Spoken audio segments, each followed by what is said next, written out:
There are few places left on the British mainland that have a genuinely wild and remote feel to them. But today we were heading for one of the wildest places in the entire UK. Only accessible by a 25-mile round hike during much of the year, we found an easier option via ferry and then bus as we headed for the most northwesterly point on the British mainland, Cape Wrath.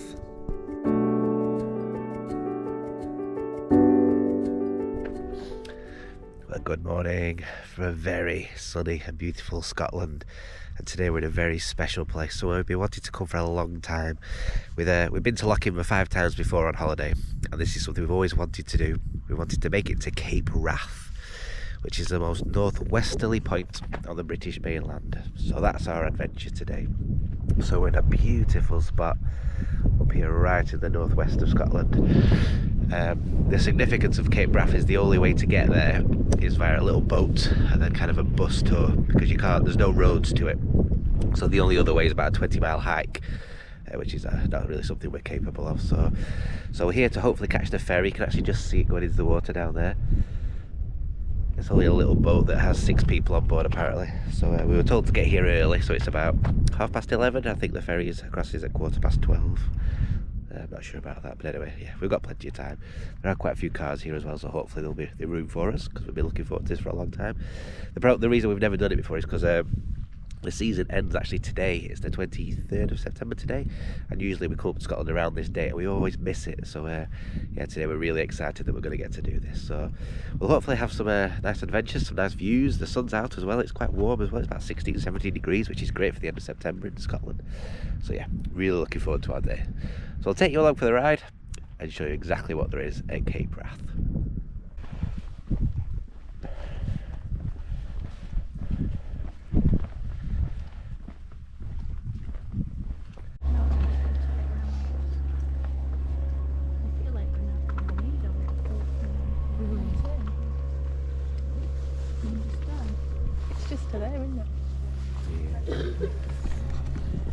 So the bus is full. We just about made it.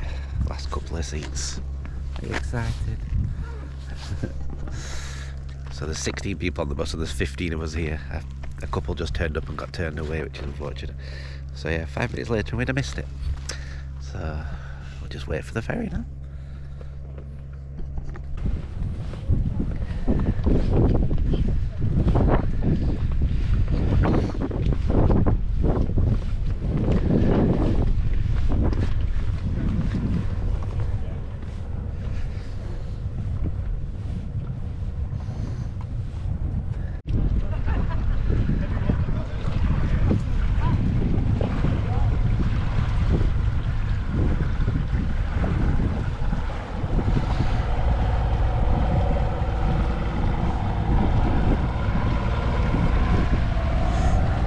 So the ferry's not left without us. Apparently you can fit 8 on the ferry, so there's 16 in the minibus, so he makes 2 trips, so he's coming back for the rest of us.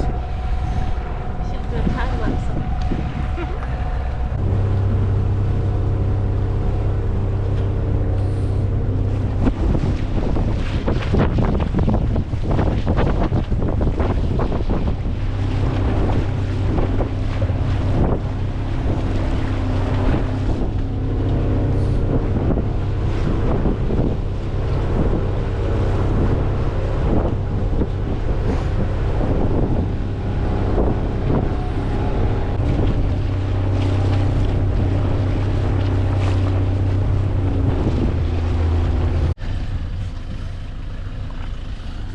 So now it's time to go on the minibus. Where there is a lighthouse that was built by Robert Stevenson in 1828. Yes, Robert Stevenson is the grandfather of Robert Louis Stevenson, who wrote books such as Treasure Island and Kidnapped, for example. It's another guard hut. They're guard huts. A guard hut, yeah. Well, they're guarding, they're making sure if there's a live exercise on, that nobody will get through. Yeah. Well, no, it wouldn't be for us. I can't. The ones in front of us, please. Yeah, you'll see them if you look back this way from the lighthouse. So we've made it to Cape Wrath.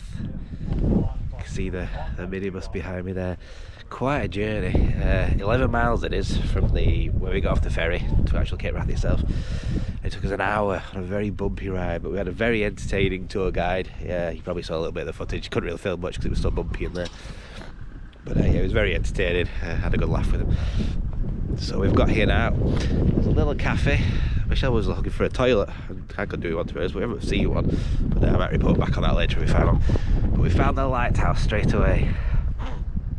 Wasn't hard to find. So there you go, yeah, that's the main feature of Cape Wrath is the lighthouse, but the views up here are incredible. You can actually see, just over my shoulder, I'll probably see it better from around there, but you can see all the way back to Sandwood Bay, which is a beautiful beach that we've walked to a couple of times in the past.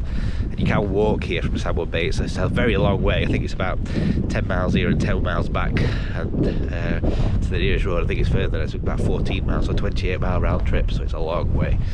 But yeah, what a place. So yeah, gonna do a bit of exploring, have a look around the lighthouse, see what there is to see, and we'll let you know. Shame the weather's not as nice as it looked like it was going to be, but the sun would be out. Oh, it's GB stuff. An old foghorn, I don't know if that still works. That's impressive though, isn't it?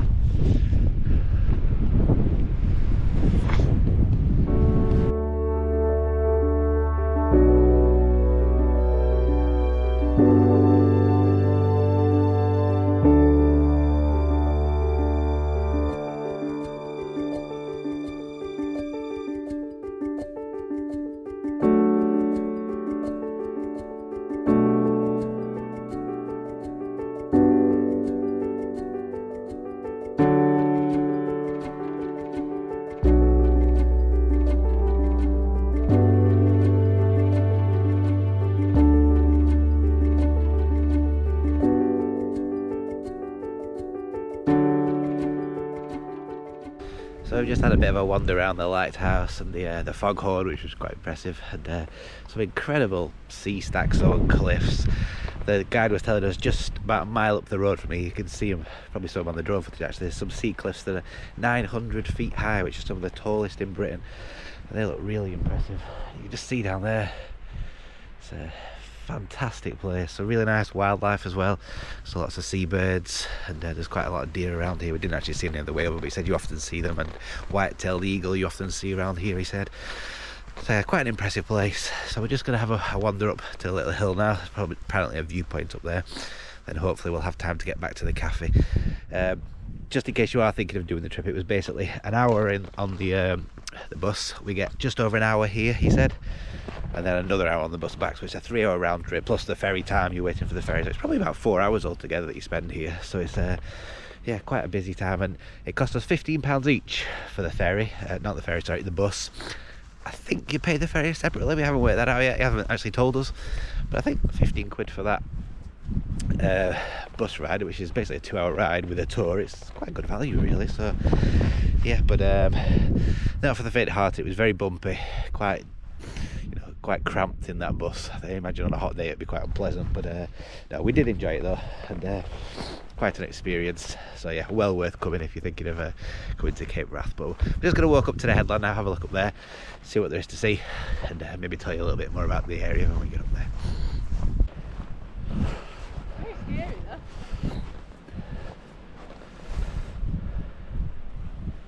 Toby, keep going. Good boy. So we've just come up onto the little headland just to show what you can just see the lighthouse poking out there. But look at that view down the coast. So that's the north coast of Scotland we're looking at there. We're right on the northwestern tip, but that beach is beautiful. There's actually a bothy. Try and zoom in, just hold the camera still.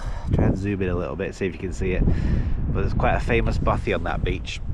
It's one of the most remote bothies in Scotland to get to, and it's absolutely beautiful apparently to stay there. So yeah, but it's obviously a very, very long walk from anywhere, so it's quite yeah, not many people get to that bothy.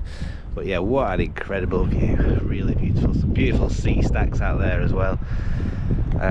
I mean, if you have a choice between coming here or coming to John O'Groats, there's no comparison. It's absolutely beautiful here. John O'Groats is horrible, let's be honest. even though it's the most northerly point, this is much more interesting.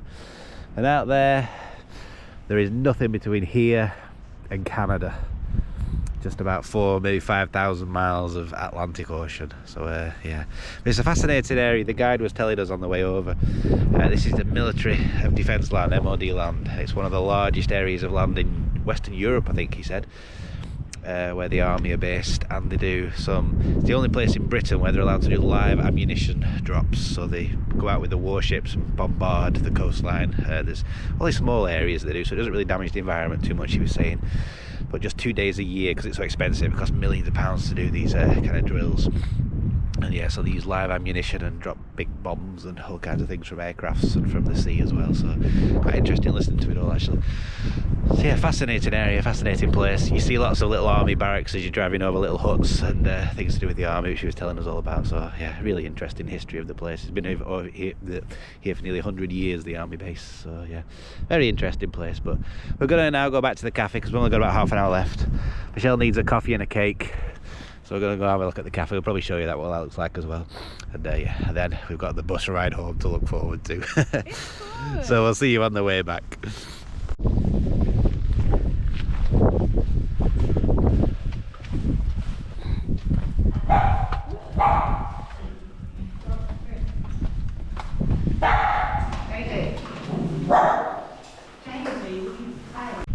So we've just finished in the cafe. It was a nice little cafe actually, quite cheap, nice coffee, some sandwiches you can get in there and things as well.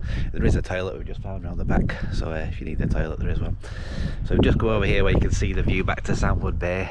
You might just be able to make out the sea stack in the distance there, zoom in between the two pillars. So it's about a 12-mile walk from here, I think. So it's a beautiful beach though. We've got a video of that actually, one of our early videos, which we really enjoyed doing. So yeah, so we're about to get back on the bus now. I think, what time is it? Yeah, 4 minutes then the bus, which has actually reappeared weirdly, but it should be back in. This is as clear as it pretty much will get. See Harris, 45 miles. Yeah, that's the sea start of Sandwood, which is called the Shepherd.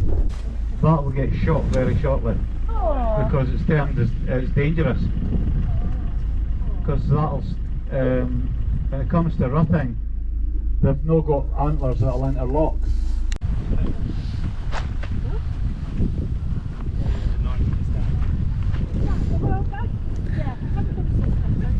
So we've just had a little stop off. View of the beach with the sea stack, and there's a really nice bothy down there as well, which a couple are going down to stay in for the night, which is very nice. But yeah, we're getting back on the bus.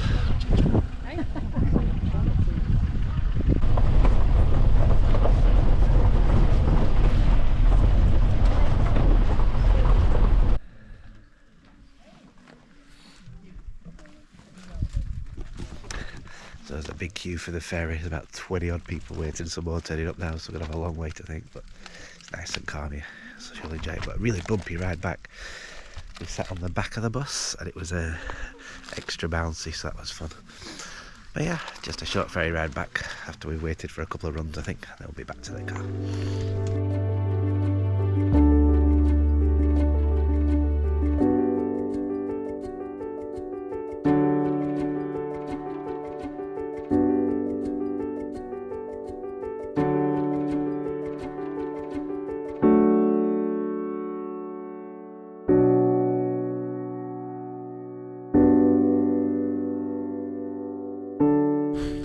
So we made it back to the car, got on back on the ferry. We had to catch the second ferry. It was really busy on that ferry. I think there was 12 of us, maybe 14 even. And because the tide was out, it was really struggling. It took us ages to get back. The ferry driver was getting a bit panicky, I think, at one point because it was so shallow, the water. But we made it back. We've really enjoyed the day. It cost us 50 quid altogether for two of us. So it was £15 each for the bus and £10 each for the ferry. But I think it's really good value that. It took us over 4 hours and a really good fun day.